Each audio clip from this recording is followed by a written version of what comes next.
Hey, everyone. Welcome back to the podcast. Today, we're talking about insight and why insight is not enough.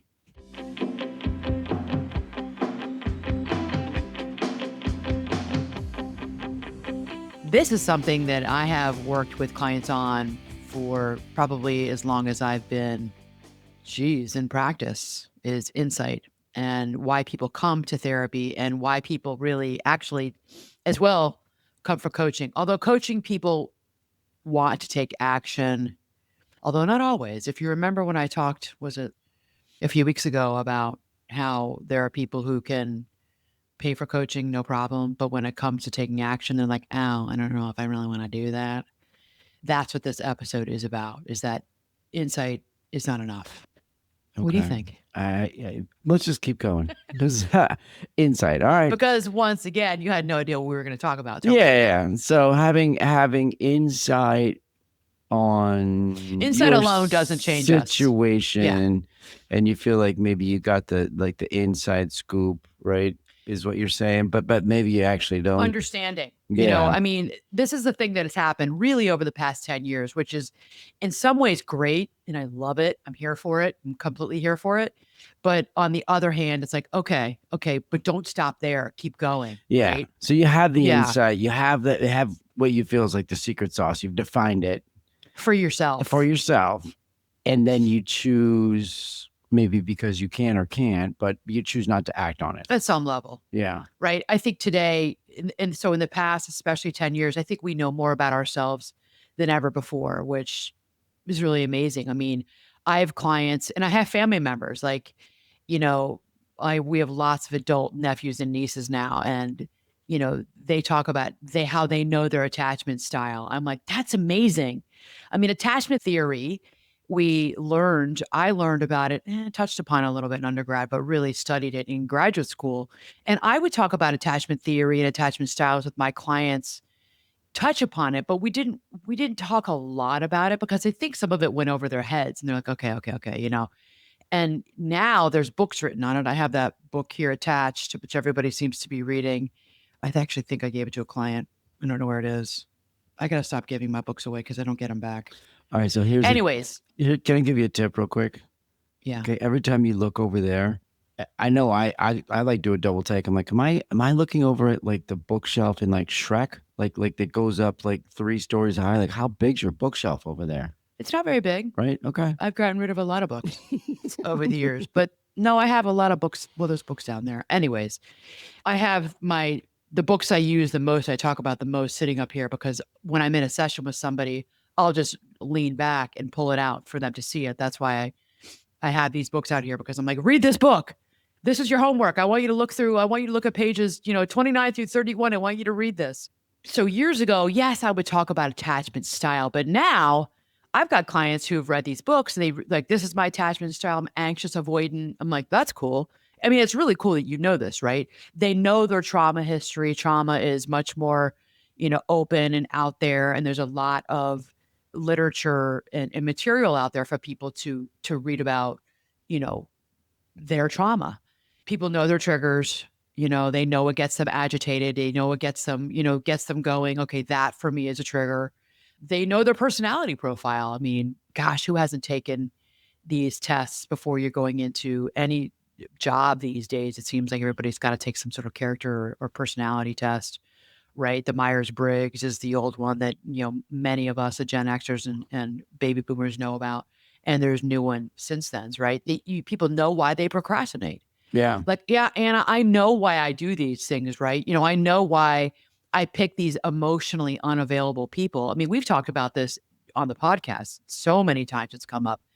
And I had a client just yesterday. People pleasing is a big one. I have so many of my clients who talk about people pleasing. I'm a people pleaser, right? And yet we're still doing it. We're still doing all these things. We're still, That was going to be my question. Like even though we're in 2026 and we live in a world where we feel like there's so much education out there to be had, you just got to go get it and go find it, right? It's there for you if you want to.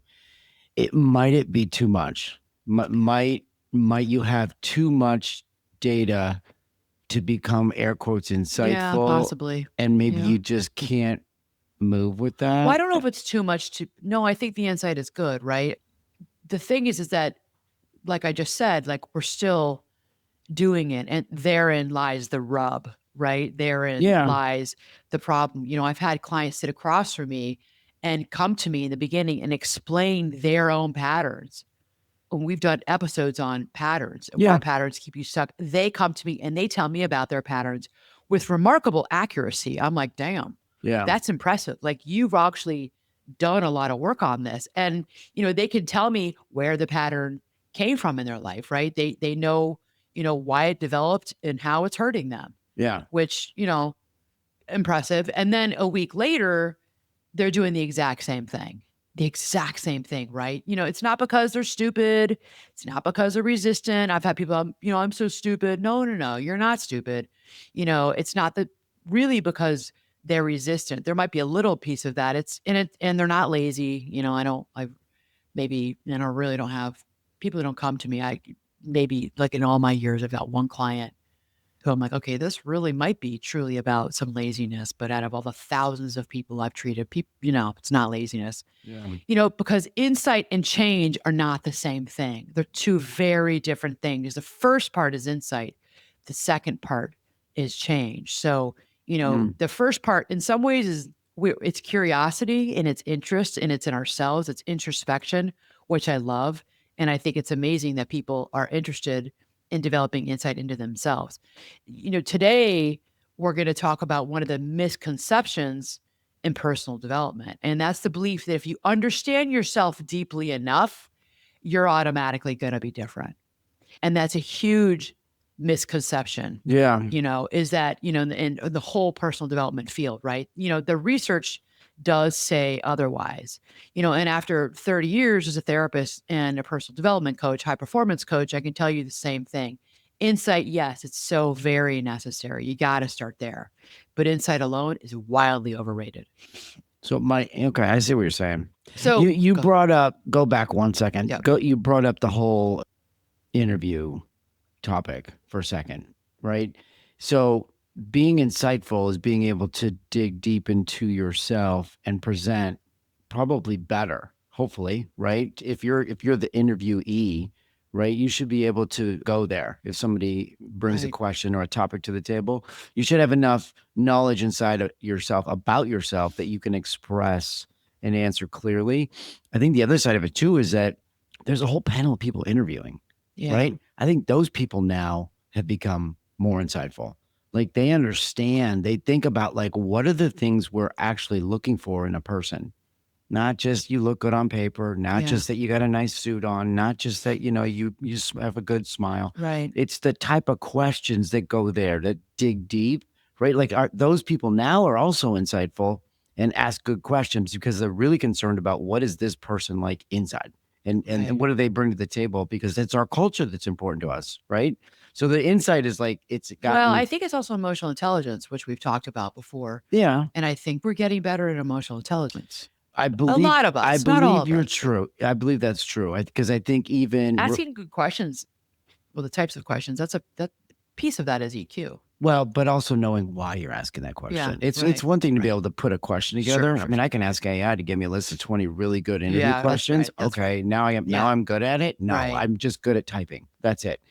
But Yeah. if I know why I'm asking that question and what my actual goal is with the person I'm looking for to bring to my team, like that's my insight that I bring to the table. And hopefully the person that I'm interviewing across the table for me is also insightful. And then all of a sudden there's this connection. And then it's like, off we go. We found our guy or Yeah. found our person. And insight is seductive, I think, in a way, because it feels powerful. It gives us relief. The moment that you understand something inside of yourself, the moment you have this aha moment, you can feel movement inside of you, right? Like you think, okay, now I get it. Now I understand why I'm that way, why I respond this way. Yeah. I mean, it is very helpful. It's sort of making sense now. I know that, you and I with each other I'm sorry, I have like the worst allergies this morning. So if you're watching on video, I apologize. I'm having quite the allergy season going on. It's all good. But everything makes sense now. I mean, oh, you and I have been together where it's like we've had these aha moments with each other, like on our morning walks. I'm like, I just realized this about myself, and I just realized this about why I am the way I am with this person. Yeah. I had this insight, or I'll say something to you about yourself, and you're like, oh, yeah, yeah, you're right. I am. That isn't, it's insight. And then the conversation just moves on. Like, okay, I know that. But, neither one of us is encouraging because we're just having a casual conversation about, and it's insightful. Right. But it doesn't mean I'm going to change it. Doesn't mean that, you're going to change it. And it's a really good feeling to have it. But here's the problem with insight: understanding a pattern in our life and interrupting a pattern are two completely different things, right? Yeah. Two completely different skills. So think about it this way. Imagine someone who struggles with emotional eating, or they're maybe in overeating, right? They're eating their feelings. They understand perfectly, and they can tell me, this is why I do what I do, Anna. This is when I get stressed and I don't know how to manage the feelings inside of me, I'm going to go and eat my feelings, right? They understand where it started. My clients tell me most of the time, unless you're like 14. I mean, I don't have a whole lot of younger clients anymore. I don't see people under the age of 18 anymore. But when I was doing eating disorders and I was seeing some of the binge eating disorders and some of the overeaters, they would tell me, they came in like, this is what I do. This is why I do it. Okay, that's wonderful that you have that insight. Some didn't understand, but really most did. Yeah. They knew where it started in their childhood.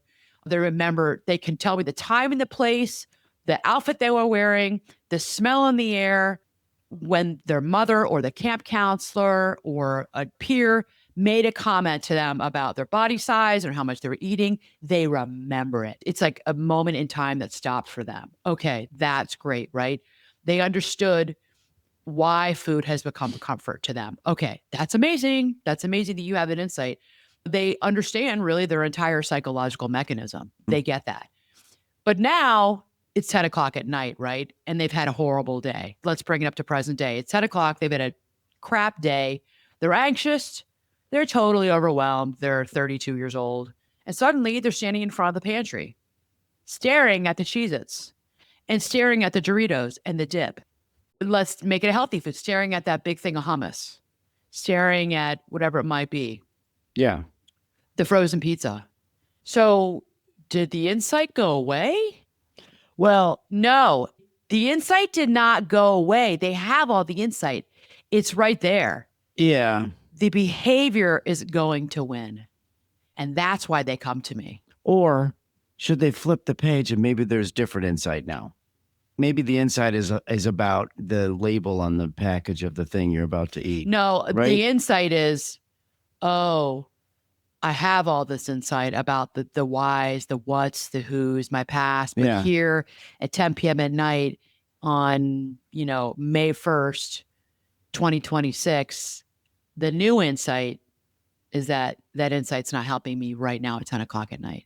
Right. All that insight, it's wonderful to have. Yeah. It's not helping me, didn't help me last night, Anna. So I ate like 2 whole pizzas. Yeah. Because I'm freaking stressed out with work. So take a couple steps backwards. I think that you need to define insight for a second, right? Because in my scenario, all right, so you've got all this insight, you talk about there, you get yourself to the pantry. I would want my client to think about like a different type of insight for a second and be like, ooh, but there's the insight of like, okay, those are all bad things. I know the calorie count on that. I'm insightful about that. I know, right? Like, and then you have the knowledge. Yeah. But again, is knowledge, insight, define it, right? Like, I think that person needs a skill set to be like, ooh, insight is why you do the things you do. It's understanding why this happened. It's understanding why I have like a motor underneath me that's like pushing me forward, propelling me forward to why I fight with my sister every time we get on the phone. Yeah. Insight is now I understand why my mom bugs the crap out of me. Yeah. And every time I'm around her, I want to be around her, but then I'm like, get me the hell out of here. Insight is, well, so there's something about her. And I have anger and resentment that I've repressed and pushed down from my childhood and my teenage years about the type of person that she was. And she's better now, but I have insight that she's annoying the hell out of me right now. And she doesn't understand it. She doesn't know why, because it happened when I was 15 and now I'm 35. Yeah. That's amazing insight. This is not about behavior. That's insight right there. Okay. So does insight have to answer a why question?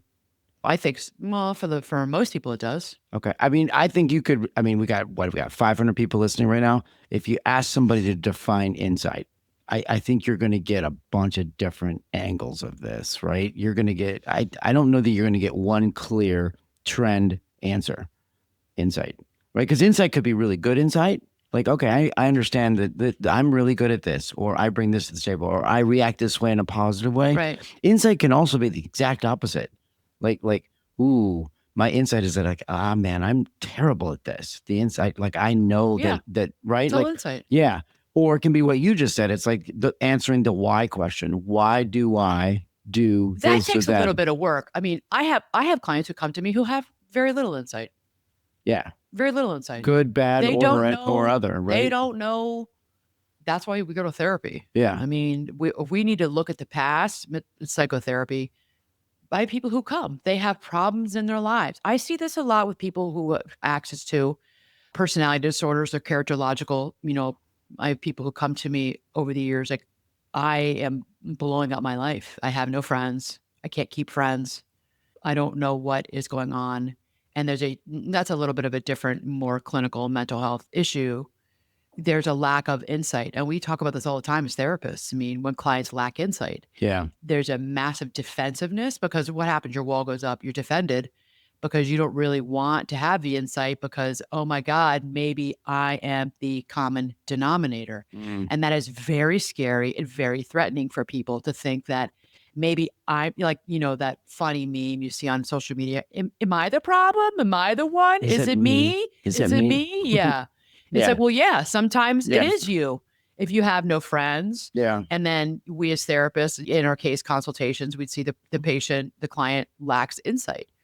And that's a defensiveness, because they don't want to see that they are part of, if not the problem, they're part of the problem. Yeah. I have quite a few people come because they want to learn, they want to educate themselves, and they want to know how to develop insight into themselves. Yeah. There's quite a few people who go to therapy, and kudos to you if you do that, because that's hard work. It's hard work to look at yourself. I with my therapist, that, gosh, this was how many, 25 years ago. He's in his 80s now. He retired last year. Dr. Phil. No, not Phil from the show, but my Dr. Phil, my therapist. Dr. Phil too. Yeah. He said things to me that pissed me off, made me really mad. He came at me from an angle that I was a little blindsided by. I didn't know we were talking about that today. Because the direction the conversation would go in. And I grew the most with him. Yeah. Thank God I didn't have that much of an ego that I could listen to what his observations were of me. And he did it with unconditional positive regard towards me as his client, wanting me to grow. And I grew from him. And I'll never forget that work I did with him. I worked with him for 3 years straight. If you all have been listening to the podcast for any amount of time, you know that was before, during, and after my divorce. And I was in therapy twice a week. I was a mess, and I was doing some really hard work on character, on who I am as a person. And there were things that came up that I didn't want to hear, and I learned from it. Yeah. And that was developing and deepening. I thought I had good insight. I mean, I was a therapist myself. Back then, I had my own practice. Yeah. But it was deepening insight into me. So, I was willing to see it, and I did a really, really, really deep dive. I think most people are not doing that work. Some of you are. I think it's amazing. I think it takes courage to do it. But I'm a therapist. I'm always interested in others and interested in myself. I wanted to grow, wanted to know why I was the way I was at that time of my life. So, insight, and I needed to change from it. I could have all the insight in the world, and I needed to change. And that's hard to do. And that's what we're talking about today. It's hard to have the behavior come in. Because, when I talk about emotional intelligence, and I'm talk about this all the time, it's putting in the reps. You've got to put in the reps. And in the beginning, It's just about the awareness. And then you have to, what happens is you look back like, oh yeah, that was that situation. Okay, I have insight about that. And I react the same way I always react. I did the same thing, Anna, with my wife, with my partner, with my boyfriend, with whatever, my kids, with my sister. I did the same thing with my brother. Okay, fine. You have the awareness. Now we're going to move Now what to into do? continuing to change Yeah. behavior, right? Okay, go So ahead. I think of it like this is just the way I would think about this, I would guess. But so the insight, it's almost like you're putting together this little personal black book of cheat codes for yourself, right? Where it's like, okay, I know that about myself, and I got to put it in the book. When I say book, it's not an actual book. It's in your brain. It's in your head, right? It's a memory for yourself that you can pull back and learn, remember, and use, right, going forward. So you put all of that together, so you have all these insights. But like you just said, then you need to be able to go into that library and be like, all right, and this all happens in a microsecond, but like, go into that library. This is the scenario. What is my insight on this particular topic? Pull it out and use it, or Yeah, at least consider how to use it. I think it's ideal. I think it's wonderful. People do it. I think it's really hard to do it in Yeah, real life, I would say in real so. time. Yeah, Yeah, I would say so. yeah. Okay, so let's get into what the research shows about this. Before we get into this next piece, I want to really push to all of you who are listening, who are wanting this. This is your time. All right. This is your call to action. Reach out to me if you are interested in being coached. I can coach you no matter where you are in the world. Okay. I think some people think, oh, the time difference. Don't worry about the time difference. We will figure it out. I have clients in Australia. I've got clients in Europe. We will figure it out. In South America, don't worry about that. We'll work that out together. Okay. hello@annamarkalead.com is my email. If you're interested in group coaching, these are small groups, these are small cohorts. Every one of you is going to get a one-on-one individual coaching session as part of the group coaching. So I know what it is you're dealing with. I'm going to coach you up individually. Okay. So that's something that you're getting. Group coaching, they're small cohorts. We are doing a lot of really good work in there. Okay. So it's a little bit less expensive than the individual coaching.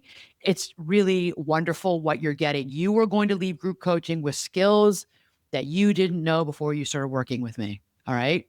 That's really important. So remember, the podcast is general information, but when you get in there and do group coaching, we're talking about your individual issues. That's why I keep it small, so that I can pay attention and I can listen to you, and we can help each other and we can work together. There is psychological safety. There is trust in these groups. Okay. So don't worry. I'm vetting. Not everybody is a fit for group coaching. So I'm vetting you. Once you're in there in that group, you are going to leave being like, wow, this is unbelievable. Clients tell me you should be charging more for this. I'm not. I mean, I hear this all the time. You should be charging a lot more, because you're like, this is unbelievable. Like, the skills, like, she did with me what I would do in therapy, especially, but in any other program, it would take a year for me to get this insight. I'm going to teach it to you. I'm teaching it to you fast so you understand it, and you're making changes in your life.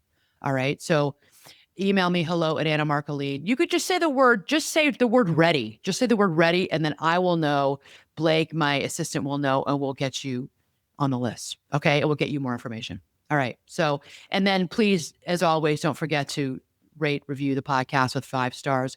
We're moving up. Thank you so much. I just got ranked number 5 there's 90 life coaching podcasts, female hosted life coaching podcasts in the world, and I'm number 5. We're number Wow. 5. So that's great. So thank you, all of you who are listening and you are rating and reviewing. It really, really, really makes a difference. Okay. So I don't make any money doing this. I'm just doing this because it's my pay it forward and my labor of love to all of you. So that would be a wonderful give back. Take really 2 minutes. Just scroll down, click on that 5-star, and write 1 or 2 sentences. Okay. All right. Cool. So what does the research show about all of this? So behavioral science has repeatedly found that knowledge and intention account for only part of behavior. All right. So knowledge and intention account for only part of it. One of the most consistent findings in psychology today is what researchers call the intention behavior gap. Intention dash behavior gap. People genuinely do intend to change. We know this. They sincerely want to change and they still don't follow through. Hmm. And this is so very common. Research examining behavior change has found that change intentions often creates only modest changes in actual behavior. So in other words, wanting something and doing something are not nearly as connected as we'd like to believe. All right. This is important. And this is like the brass tacks, the brass tacks facts for all of us. So this is exactly why New Year's resolutions fail. This is why people are staying in these unhealthy relationships they know they need to get out of, but they're not. This is why people keep overspending. This is why people keep gambling when they know they shouldn't be gambling because they have no money. This is why people keep saying yes when they want to say no, right? Knowledge isn't the problem. It's not the problem. It's the execution. That's the problem. Yeah. All right. So go back to like insight, right? There's insight is good. And insight could be paralyzing, like right? Like you could, and maybe that, right? Maybe that's the game you play with yourself. Like, I'm going to become so insightful that I'm going to kind of talk myself into doing nothing, right? Yeah. Because I want myself to think that that's okay, right? Too much knowledge for you now. Interesting. Yeah. Our brains have multiple operating systems. One of the biggest mistakes we make is assuming that the thinking part of the brain runs the show. It doesn't. It really doesn't. Neuroscience suggests that behavior change requires both the will and the way, right? There's the will and there's a way, right? Motivation alone, and you all know this, if you've been listening to this for any amount of time, you all know I'm going to say to you, motivation alone is not enough. Understanding alone is not enough. You may understand till the cows come home your marriage and why it doesn't work and why it's not working and why it was working and now why it's not working and why he makes you mad, why she pisses you off. You can understand that all day long. You need systems that are going to support new actions repeatedly over time. So you need systems that work, right? A lot of us don't have the systems in place. Like we know it. And I'm not always great at this, right? I don't always have systems in place because those take work, right? And I got to go back and I got to fix it and I got to repair it and get a new system in place of something like, especially like in our business or like maybe something in our marriage. Like this is not working. We need a new system in place. Usually for you and I, it's a routine in our life. Like we need a new routine here. This is not working. You're always in a bad mood or pissed off about something. And I'm in a irritated, like we're just like, oh, we're not getting along. We're just like kind of bristling at one another. We have a poor system and we know why.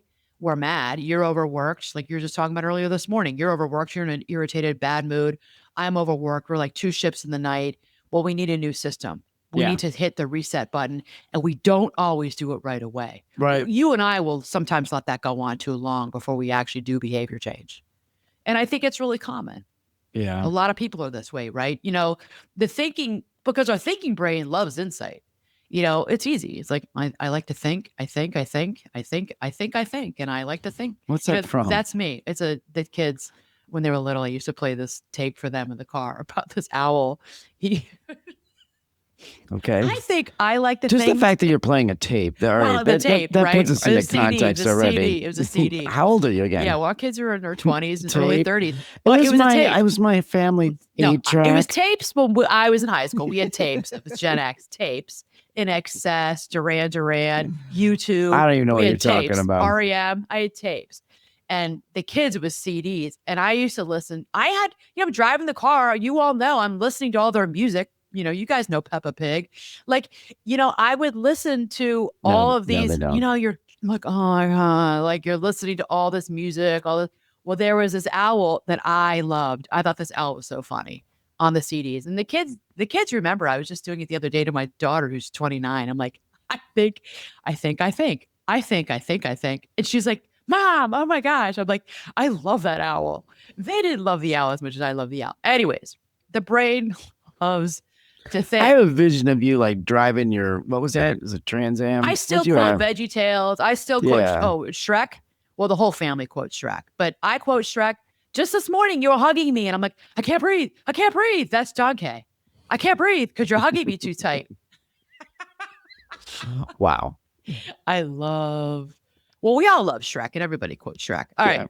So, the habit The habit brain in us loves familiarity. And familiarity, most times, familiarity wins for us, right? Your nervous Mm. system would often rather choose what's familiar than what's healthy. Don't we all know that, right? Those old neural pathways.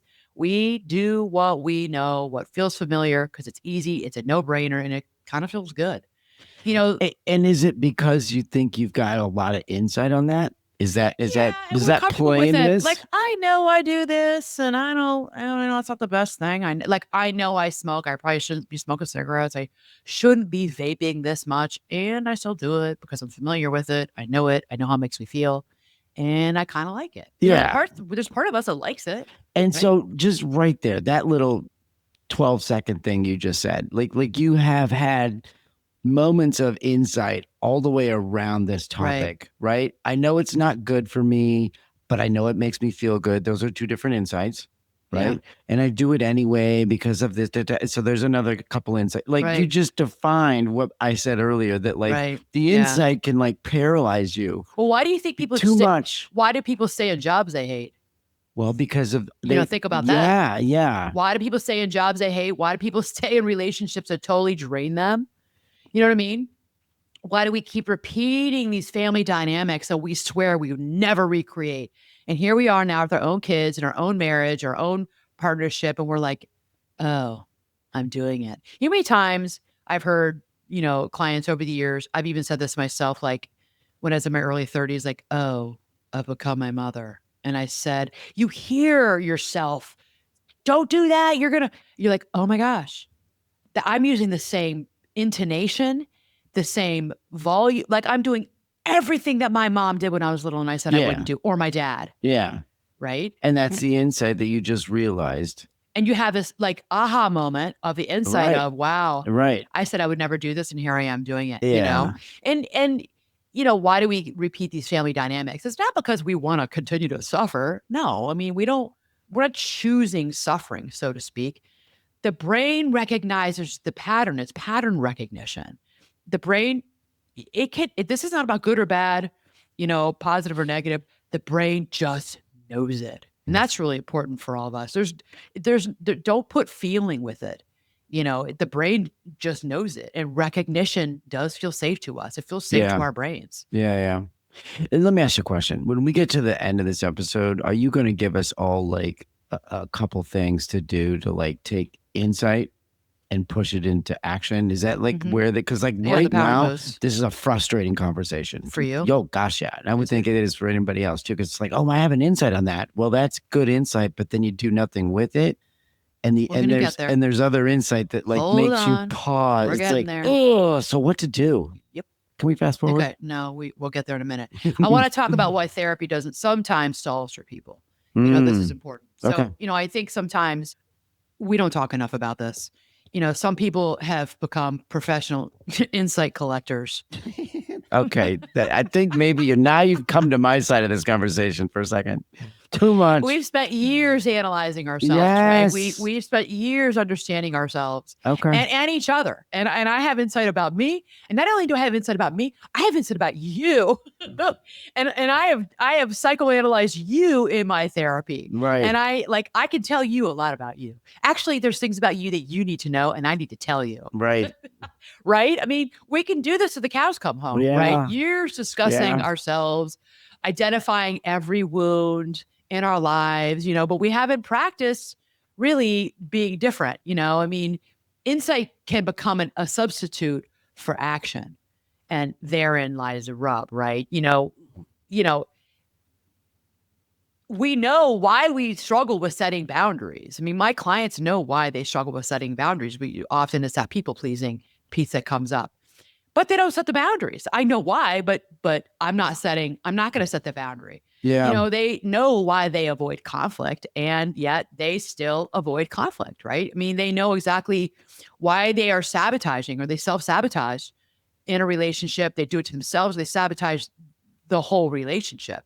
And they continue doing it, right? They understand that the destination is not just understanding, yet they stay in, let me just kind of be in the insight and the understanding phase. And at some level, it's usually when they're exhausted, they come to me because they're stuck. And like I said, like I have people come into me which is amazing today, 2026, because they have all the insight in the world. I'm like, wow, that's unbelievable. Where'd you do that work? Well, it's funny. Today, it's not so much my former therapist. Today, it's like I had a new coaching client has all the insight in the world, and it's not from therapy. Some it's from therapy. Some it's podcasts, it's books, it's social media, it's watching people on TikTok. A lot of it's podcasting, like listening to podcasts, and they're like, "Oh, I know all this about myself," or these some of these books I've been reading, these pop psychology books. They are helpful, though. I'm Yeah. not. I don't think you should spend all your time reading pop psychology books, but they can be to a certain extent helpful. And I think that it's like we have all this insight, but the personal development industry, and I think I'm going to put therapy in there, does have a blind spot, right? We become addicted to having these breakthroughs or these aha moments. Oprah made that very popular back in I think the early 90s, mid 90s of the aha moment. She was like, I'm having an aha moment, because she'd have this insight based, that's what I think of, because when she had the Oprah show, she'd have these amazing guests on who would share insights, and Oprah would be like, she was so great with her drama, like, oh my gosh, and she'd stop and she'd put her hands up like, ah, you know what I mean? Everybody would clap Yeah. like, oh yeah, we chase the next realization, right? We're the next book, the next podcast, the next retreat, the next moment of enlightenment. Yeah. Because breakthroughs, they really do feel productive to us, right? That, practice feels boring. That's the problem. Like, oh, so can I just like, sit in this breakthrough moment? Yeah, you could sit in that breakthrough moment, but at some point we're going to have to move. Practice is where transformation lives. You got to move, go forward. Like I think about like me with my clients, or you with me, or other people throughout my triathlon life who've been on the course, especially the run course, going, go. I'm slowing down, or I'm shuffling my feet. Yeah. Like, go, Anna, go. And they're Pushing running you beside along. me, or Yeah. someone who's like pushing you on your bike, at an aid station, like, go. And you're like, oh, I'm tired. I'm sweaty. I'm sunburnt. Out of gas. Go. Yes, go. Because why? Why is this hard? Because it's repetitive. It's painfully repetitive. You don't become confident because you had one insight about confidence, right? You become confident because you repeatedly took action that confidence requires. Yeah. And that was hard as hell for you, right? It was scary. You don't become emotionally regulated because you understood, or you now understand emotion regulation. You could understand it all day long. Doesn't mean that you're emotionally regulated. You become emotionally regulated because you practiced regulating yourself hundreds of times. I have a coaching client who, she's like flipping out in her session with me. And I'm like, all right. You're emotionally dysregulated. I've said it to her so many times. She's a great longstanding client. I'm like, all right, you're emotionally dysregulated right now. And now I've said it to her enough that like just this week, she's like, okay, Anna, I know I'm dysregulated right now. Oh, I know I'm dysregulated right now. We both laughed. She's like, how many times have you said that to me? Yeah. I'm like, all right, what are we doing to get regulated? And she's great. I mean, she'll still do it, but she sees the pattern recognition, and we stop. Right. And we move into getting regulated, what works for her in the moment, in the coaching session live, we do it. And she's taking that into her life. It doesn't mean you're never life is life. Doesn't mean you don't flip out. You don't get dysregulated. She almost like has to have a moment of flipping out. But what she's really good at now is that she very quickly can rein it in. Take a deep breath. Hey, let's get ourselves a little bit more regulated so we can think this through and talk this through and now behave differently going forward. Right. So she's a great example of I think she spent the first 40 years of her life being dysregulated and not knowing how to get herself into a calmer state. And so that doesn't mean she's not still doing it a little bit. She's doing it with me, but we're quickly moving out of it. So she has the awareness. Right. Now, and let me tell you, everybody, I know that this is not easy work. It's probably we've been together for years. I would say we're coming up on 5 years. We've been working together. She's a long-standing coaching client. The first couple of years, it was really, really hard for me to get her to regulate, for me working with her and getting emotional regulation going. That's how long it does take for some people. Mm. Most people, not so much. And it does take that long for some people. It just is. She said more than 3 decades of life on this earth where she only knew emotional dysregulation to cope with and manage her feelings and her thoughts. And she did not want to make behavior change because she's got some old trauma stuff. So she didn't want to do behavior change. And I fully respected that and honored that. And we both knew this was going to be a long-term thing. And here we are now, almost 5 years later, and she's doing it. She's really doing it, which is such a gift for me to see her make these changes. For her, it's taken that long. Yeah. Because she's had to like let go of the old wounds. She's had to like let go, like peeling off this layer of this old self and this self-belief that I actually can regulate myself now. I can, and I'm doing it. It's really the coolest thing to see. Okay, so let's go on. So what actually creates change in people? What actually creates the change? So research on personality and behavior change is increasingly pointing toward a combination of insight plus behavioral practice. All right. So we've always noted anecdotally in the coaching world. Now there's research that backs up we've already known. So in fact, newer studies suggest that insight alone is insufficient. Okay. Meaningful change occurs when awareness is paired with repeated action. I'll say that again. Awareness is paired with repeated action and real world experimentation. Okay. So here's what actually works. Here's the answer to your question. Number one, awareness, right? I just talked about my client. It's like was 2 years of awareness. That's what it was like for her. That's her journey on her life path. For her, it took a couple of years of developing awareness because she didn't have it. All right. Seeing the patterns in her life, seeing the signs. You can't change what you can't identify. It took her that long. Okay. That's her journey. Insight matters. It just isn't enough. All right. So number one, awareness. Number two, repetition. All right. I say all the time, you got to put in the reps. You got to put in the reps. Your brain changes through repeated experiences, right? Not repeated realizations. Not repeated realizations, repeated experiences. Every time you respond differently, you're casting a vote for this new identity. Okay. So every time you respond differently, you're casting a vote towards that new identity. Emotional exposure is number three. Okay. So this is where most people quit. This is where most people are quitting.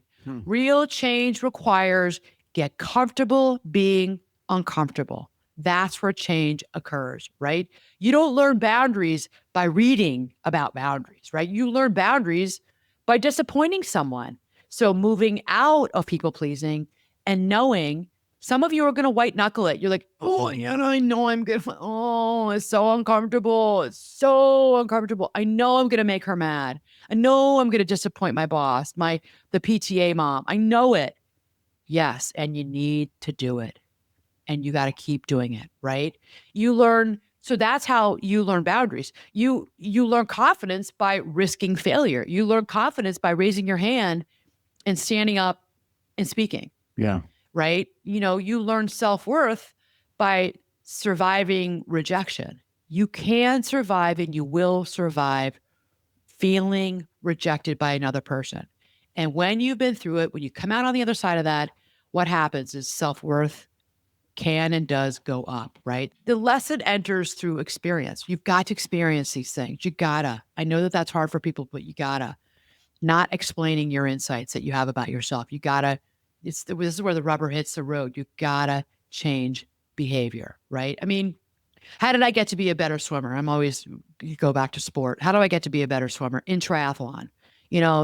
Lane pool swimming is very different. Swimming in the lanes is one thing. Swimming in a lake, swimming in a pond, a nasty pond, swimming in an ocean is quite different than somebody who is going to swimming in a pool lanes up and down all day long. You got to get out there. You got to get in the water. You got to get in Lake Michigan. You got to get in that lake. You got to get in the ocean and you got to swim, and you got to swim with other people. You got to swim close. You got to feel legs kicking you. You got to feel arms. You got to feel an elbow in your back. You got to feel like your goggles, like, oh shit, I got water in my goggles. You got to feel all that. You got to swim aggressively. Yeah. You got to do that. You got to put in the reps. You got to practice, or I'm going to say, maybe some of you, but most of you are never really going to be a great open water swimmer in triathlon if you have not experienced that. You have to do it. I know it's more comfortable to stay in your indoor pool and swim in your lanes for 45 minutes and do 2,500, 3,000 yards. I know it is, but that's not going to make you a better open water swimmer. You No. got to get out there and do it. Yeah, true. So that's all right. I'm dying to hear the answer to this question. So at what point during the story you just said, do we go from gaining knowledge, right? Because there's a lot of knowledge that you need to Yes. understand as you become a person that's ready to consider open water swimming, right? There's a baseline of knowledge. Right. And at what point does that turn into insight? At what point, like, it's knowledge gathering and all of a sudden, because knowledge gathering is like, we all do that. The insight is all about me, right? It's, I understand it now. I'm going to use this now. Okay. Right? So yeah. So it's okay. So let's say I'm a triathlete. I swim with you. I swim with your group. I swim on my own. Yeah. And I do all my pool swimming, indoor swimming, the winters here in Chicago. And then I swim, I don't know, even like sometimes with your group, like it's just like la la la. Not that it's la la la, but like everybody goes out in Lake Michigan. Everybody. I mean, this is a real life scenario. This is real life. Like, this I have is a real group life that will be swimming tomorrow night, getting ready to go swim in open water. I would have you guys swim a little bit more aggressively and closer together. Okay, but I don't know. I haven't been with your group. Yeah, but I'm just curious. Just help us understand, where does it go from knowledge to insight? So the best training I did for open water swim was with Liz, with her group out in Naperville, and that was the best, hands down training I ever received, and a little bit with your group too. But that was different because that was not Corey, and you couldn't see. It was truly like you could see. In Lake Michigan, you could see the bottom. Yeah. Lake Michigan's clearer than this quarry. I mean, it was like opaque. You could not see a thing. And it was aggressive swimming. Yeah. And nothing prepared me for open water swim like that. And it was treading water. We didn't tread water out in the deep end. Like, I was like dying. I was so exhausted. And you are racing each other from these raft to raft to raft. Yeah. And everybody was, and we're all these adults and good swimmers, like really proficient swimmers. Everybody's like trying to get their hand on the raft to hold on because everybody's trying to catch their breath. Nothing taught me how to open water swim then like that. And then we all had to run in. We're on the beach, and then we ran in, and she wanted us close together. I'm telling you, I had like elbow in my back, elbow in the back of my head. I'm like, oh, that hurts. Shit. You know what I mean? And you're still going fast, and someone's like grabbing your ankle, which I do. People do it all the time, especially when you're in mixed groups in the open water swim with men. The men would grab your ankle and pull you back, and they'd swim over you. There were times in races where I was thank God, this is, I don't mean to, this is what could be kind of scary, but I held my breath and I would look up and I'd see bodies over top of me. I'm like, oh my gosh, this is insane. It's like a bad movie. Yeah, it is. But nothing taught me how to open water swim. So I had all the insights. I watch YouTube videos. Well, to me, that's not insight. That's knowledge. It's knowledge. And I had okay, good point. So I had knowledge. Yeah. The insight. Well, I had some insight. About, okay, it could go that I learned knowledge, and I did develop insight about like, okay, this could happen. You could get hit in the face. I didn't, but like I don't mean to scare people, but like somebody could grab your ankle and pull you back if you're too slow of a swimmer and the next wave is coming up on you. Okay, that could happen. That's an insight that I didn't have. What else? Your goggles may get knocked off your face. So you may think you have a nice suction for your goggles, but then you get out there and you're like, oh shoot, now the water's coming in. Yeah. And now you got to go vertical because you got to.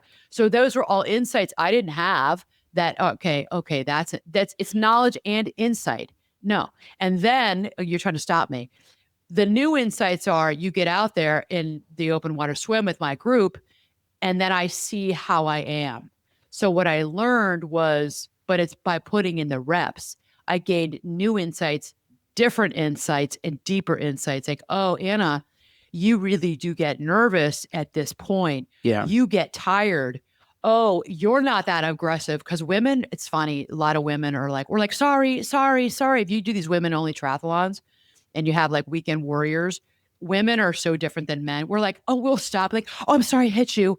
Not like the badass elite triathlete women. Watch out. They're going to get out of their way. I swam with those women. I learned how to swim aggressively.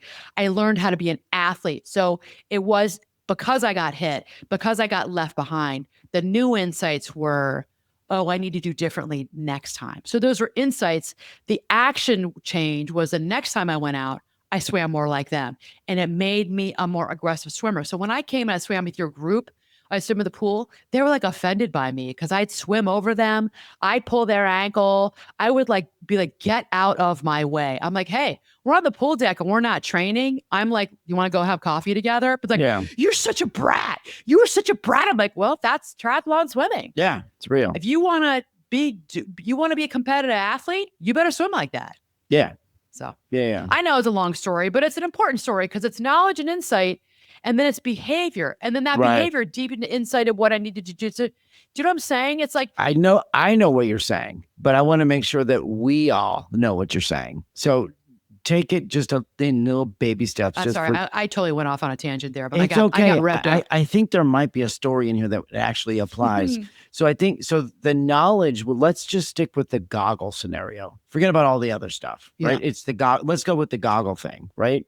So the knowledge is that you're swimming in open water that's you can't see anything, right? So it's going to be important to have goggles on your face, blah, blah, blah. Maybe they need to be tinted. All of the knowledge of like why goggles are important, putting them on, suction on your face, all of that, that's all knowledge, right? And they might come off, right? Yes. In a swim. They might get bumped off at some point, whether you anticipate it or you don't, right? So the insight might be, oh, I'm not really good at treading water and putting goggles on, right? The insight is I know that about myself. Yeah. So my insight is fixing my goggles. Right. So then I take my insight on that and I'm like, I need to become a better water treader, right? I need to practice treading water and putting my goggles back on. Really, you need to practice not being nervous. I think really. Okay, but just right, like there's knowledge about what it is. There's insight about what you lack, maybe, or what you're really good at, maybe, and then deciding then what to do with it. Yes, right. Exactly. Okay. So because I think you can have insight. I mean, you can have insight about. You can learn and get knowledge and gain insights about yourself. Yeah. And you can be like, okay, I read this book. I watched this YouTube videos. Oh yeah. That's not. I've had these aha moments. Like I said with Oprah, like when somebody like. You're in a therapy session, you're in a coach, you're like, oh, now you got to go and do different. And that's what, like, I have clients who are like, yeah, I don't want to do that. Yeah. Well, this is a hardship for you. You're complaining about this. You don't like this. Like, no, I don't want to go to couples therapy. You too need to go to couples therapy. This is, I'm working with you individually. Let's say I'm your therapist, or, I send lots of coaching clients like, hey, there's a problem with this marriage, this partnership. Go to couples therapy. Yeah, I know I need to do it. And their action steps are start to research and no, I'm not doing that. Yeah. Well, do you want your marriage to improve? No. I mean, I do, but I'm not doing that. Or I'm not going to do the work because he needs to do the work. I hear that a lot. There's this scorekeeping is going on because they're so exhausted and pissed off and have a mental load. They're like, no, I'm not doing one more thing, Ann. I'm not going to do that. Okay. So it's like you have insights, but there's not going to be the behavior change of actually going. I say sometimes I'm like, all right, just can we do this one thing? You need to go to couples therapy so badly. You both need to see a professional about this. Sure. And like, no, I'm not going to do that. So that's what I see that in my profession of people having insights, all the insight in the world. Yeah. And they're not going to take action and change their behavior. So you've described that there's 3 phases to this whole thing. There's knowledge, right? Maybe you read a lot. Maybe you listen to a lot of podcasts. Maybe you've got a coach that talks to you about this or that. Right. There's the knowledge base. Right. Then the insight is then I need to look inside of myself, right? And decide like, all right, what is it that I need to work on, right? And then there's action. So it's knowledge, look at myself internally, the inward looking. Knowledge, insight, and then action. Move. Right. Okay. So let's go back. So I'm going to recap. So what actually creates change? Number 1, I said awareness. Number 2, I said repetition. Number 3, I said emotional exposure. You got to get comfortable being uncomfortable. Number 4 is the environment.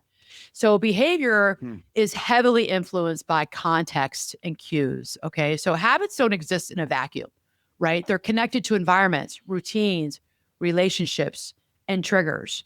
You know, sometimes the most effective intervention is not more insight. It's changing the environment that's reinforcing the behavior. So the example of me joining that swim class and driving 45 minutes, to an hour every Thursday at 6:30 in the morning, a few summers back to learn to be a better swimmer. I had knowledge. I had insight into, I saw enough races. I saw enough of these badass elite triathletes. I saw how they swam and knew that I didn't have that experience. I knew I needed to invest my time, energy, and money and to drive all the way out there. And so I had to put in the reps. Yeah. And I needed to be in that environment. So I changed my environment. I got myself around, and this is important for all of us. Get yourself around people who are doing things you want to be doing. If get yourself around people who are doing great things. Let's say you want to, you want to expand your business. You're a small business owner. You want to expand your business. Get yourself around other small businesses that are successful. You want to be a better athlete. You all know this. Get yourself to camp. Get yourself to training camps. Get yourself on these like athlete retreats. Go do those things. Yes, you're going to probably have to spend some money and you have to put time and energy into it. Yeah. Go and be. So I knew that I needed to get into the environment where I was around other people who are better swimmers than me, who knew how to swim in open water. And that's where I learned. It was the environment. And you cannot put a price tag on the environment of just like shooting the breeze with people before the class starts and then getting out there and swimming with them. You learn a lot about people's psychology. You Yeah. learn a lot about attitude and behavior when you're around them. Yeah. And like everybody's showering after and everyone's like, this is like 7:30 in the morning. We're in these open showers in a park district park. And people are like women are like putting on their clothes, or bodies are still wet. They're putting on their clothes for work. And then they're like putting on makeup in the car, and everybody is so serious. I had so much respect. I'm like, damn, this is amazing. Like, and they're going to work and their hair's wet. They were so committed to their sport. And I was like, oh, so I was in the environment of these people who wanted to do big things in this sport. Right. And I was like, oh, this is game changing for me. Sure. To be around these people. So environment's really important. And also, were you not, you had to look inside yourself and be like, there's certain things about open water swimming that I'm really not either good at or comfortable with, right? Yeah. There's certain things about open water swimming that just make me anxious or make me whatever, fill in the blank, right? Yeah. Yeah. And I want to say something about this too. And this is some real honest commentary here. I've had many other triathletes, triathlon friends, people in the coaching world, people that everybody knows I'm a high performance coach. And you have to all remember that all these golf pros, they have psychology, sports performance. They all have coaches. They've got sports psychologists and therapists who are coaching them. Almost everybody today who's doing amazing things in the world of sport has somebody who's working on their mental game. And I think it's really important for you all to understand, if you want to do great things and you want to get up to that next level in your personal life, your professional life, you're going to have to do hard things. I cannot tell you how many times I told people that I was like going to these swim clinics. I was going to these run and bike clinics. I was, driving an hour in the morning. And most people said to me, I'm not doing that. I'm not doing that. I'm like, and I want to be like, well, but you want to be they would make comments like they're jealous of what a strong biker I was, or like, you're such a good swimmer. I'm like, well, you could be too. I'm not better than you. Yeah. God did not give me big T talent. I am not a talented triathlete. I was not talented. Talent, those are my coaches. Their talent. All my coaches, they had talent. One was a former pro. I mean, they were amazing. They had a body that God gave them talent. I did not have it. I got to where I was as an athlete. I've gotten to where I am in my coaching, in my therapy business, from freaking hard work, from blood, I'll say blood, sweat, and tears, blood from bike accidents, sweat, and tears. True. Yeah. Yeah, How yeah. many times did I get hurt? Yeah. Not to scare people, but I've had my share of falls on my bike. And just like whacking your elbow in a lane line, like blood, sweat in my business, and tears of frustration when things didn't work out, things failed. I have had so many failures in my business. I cry and cry and cry about how things have failed in my business and not worked. Did I stop? No, I kept going. You got to do hard things. That's the thing, is that we got to put in the reps and take action. But it's been amazing to me. I've had coaching clients who I'm like, okay, we're not a great fit, because like, I'm not going to do that. But you want things to be different. And I said before, like, I think it was a couple weeks ago, okay, so you're just not ready right now. Some people are just not ready. But it was amazing to me, especially with triathlon, with, people that we were athletes with, who are like, I'm not going to do that. I'm like, well, then you're not going to be that good of a, you're not going to get better as a triathlete. You want to get on the podium? Yeah. You want to come in third place or second place in your age group? Then you have to do these things. Yeah, well, I'm not going to do that, Anna. Yeah. All right. Okay, that's fine. But I don't want to really hear you talk about, how great you are. Well, because I work my ass off. Right. You start working your ass off. Right. And I'm no better than you. You're just as good as me. Actually, you're probably better. Yeah. You're a better runner than me. You're a better swimmer. You could swim circles around me. Maybe their moment of insight is that they don't want to work hard. Maybe, right? Yeah. That's their insightful moment. Like, you know what? I'm good with the amount of effort I'm giving right now. Yeah. And that's okay for me. And that is completely okay. But that's also insightful. That's completely okay. Right? And that's insight. And their insight is, I don't want to work, so that's behavior. I don't want to change my behavior, Anna, to work harder. I don't want, and these are people who don't have 2-year-olds or 3-year-olds or babies who aren't sleeping through the night. I'm not talking about those moms, like, because over the years, we've known a ton of those. I'm not talking about that. I'm talking people who had like kids who are in high school and college or older, and they could easily or they had a spouse who's like, go for it, honey. You go do it. Like, that's what I'm talking. Like, hey, you can come to this class with me. I don't want to do that. That is fine. Yeah. That is fine. I think I would sometimes get frustrated because they're like, would complain about why they weren't better at this part of the sport, or they weren't better at, or they weren't getting on the podium, and they get mad. I'm like, well, that's because you got to do the behavior. Yeah. So that's, but is that somebody who has gained, in their opinion, a lot of knowledge about a topic? It doesn't have to be swimming, could be anything. Right. Right. And then thinks that they misinterpret it as being insightful. Right. Because when I think of being insightful, it's internal. It's like I'm being insightful about something about myself. Right. But I think there's some people that use air quotes insight, which is really their knowledge, and then they're trying to portray it as insight. Right. And then I think it's a miss. Yeah. Right. Like, I think it's like, well, I know better. Well, no, you don't.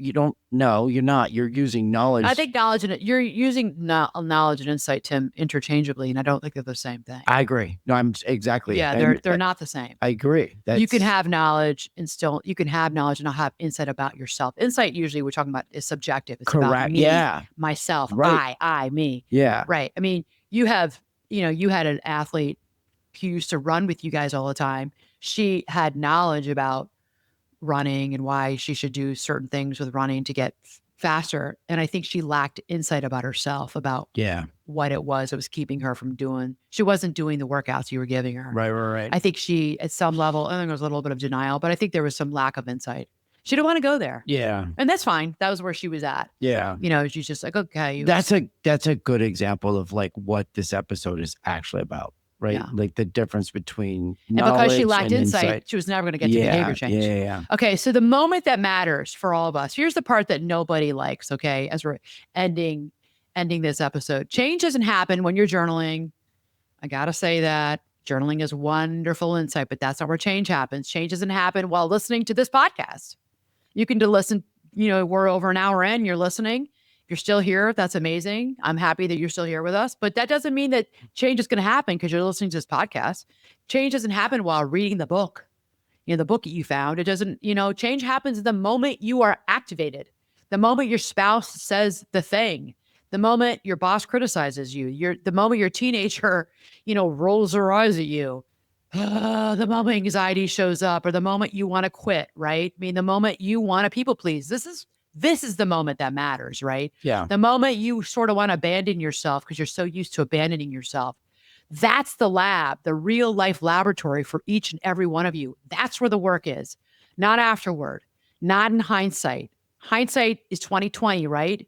It's in real time. So that is the work for all of you and for you and me, Tim, for all of us to continue to be living life in vivo and working on making behavior change and doing our best after awareness to catch it. Yeah. And to stay with it, right? So if insight alone changed people, podcast listeners would be the most transformed human beings on the earth, right? If knowledge alone changed people, therapists would never struggle, right? Like we as therapists, we'd never struggle because we have all the knowledge in the world, right? Coaches would never struggle. Doctors would never struggle. Psychologists would never struggle, right? But we're all human beings living a very imperfect life. Human beings, we don't change because we understand. We change because we practice. We practice, we practice, we practice. Insight opens the door. Action walks us through it. Yeah. Okay. So, the next time you find yourself frustrated because you understand the pattern, but you haven't changed it, I want you to remember this. Understanding is not evidence that you've completed the work. It's evidence that you're finally ready to begin it.